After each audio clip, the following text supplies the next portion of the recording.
IBC Tamil செய்திகள். அனைத்து வாகன சேதங்களுக்கும் அதிகப்படியான இழப்பீடு பெற்று தருகிறது உங்கள் ஆப்பி கிளைம். இலத்திரனியல் தேசிய அடையாள அட்டை மற்றும் கடவுச்சீட்டினை பிரதேச செயலகங்கள் ஊடாக வழங்க நடவடிக்கை எடுக்கப்பட்டுள்ளதாக அறிவிக்கப்பட்டுள்ளது. இந்த தகவலை ஆட்பதிவு திணைக்கள ஆணையாளர் நாயகம் வியோனி குணத்திலக தெரிவித்துள்ளார். நாடளாவிய ரீதியில் உள்ள 331 பிரதேச செயலகங்களில் அமைக்கப்பட்டுள்ள ஆட்பதிவு திணைக்கள கிளை காரியாலயங்கள் ஊடாக இவை விநியோகிக்கப்படவுள்ளன. பிரதேச செயலகங்களில் ஒப்படைக்கப்படும் விண்ணப்பங்கள் ஆன்லைன் மூலமாக கொழும்பில் உள்ள தலைமை காரியாலயத்திற்கு அனுப்பி வைக்கப்படுவதன் மூலம் மீண்டும் பிரதேச செயலகம் மூலம் இந்த அடையாள அட்டை விநியோகிக்கப்படும்.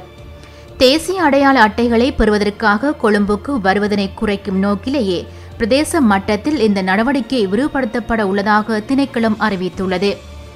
இதேவேளை கடவுச்சீட்டை மாவட்ட செயலகங்கள் ஊடாக வழங்கும் நடவடிக்கைகள் எதிர்வரும் ஜூன் மாதம் முதல் நடைமுறைப்படுத்தப்படும் என குடிவரவு குடியகல்வு திணைக்களம் அறிவித்துள்ளது. கடவுச்சீட்டை பெறுவதற்காக மக்கள் கொழும்புக்கு சமூகம் அளித்து அலைவதை தடுக்கும் நோக்குடன் மாவட்ட மட்டத்தில் குடிவரவு குடியகல்வு திணைக்கள கிளை காரியாலயங்கள் அமைக்கப்பட்டுள்ளன. கிளை அலுவலகங்களூடாக ஆன்லைன் மூலமாக கொழும்பில் உள்ள தலைமை காரியாலயத்திற்கு அனுப்பி வைக்கப்படுவதன் மூலம் மாவட்ட செயலகங்கள் மூலம் கடவுச்சீட்டுகள் வழங்கப்படவுள்ளன. இந்த மாதிரி நிறைய வீடியோஸ்க்காக IBC தமிழை சப்ஸ்கிரைப் பண்ணுங்க.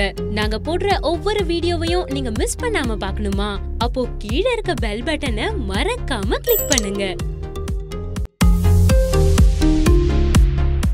APPCO கிளைம் ஆக்சிடென்ட் மேனேஜ்மெண்ட் ஸ்பெஷலிஸ்டை அணுகி வாகன விபத்தை உங்கள் காப்புறுதி நிறுவனத்திற்கு அறிவியுங்கள்.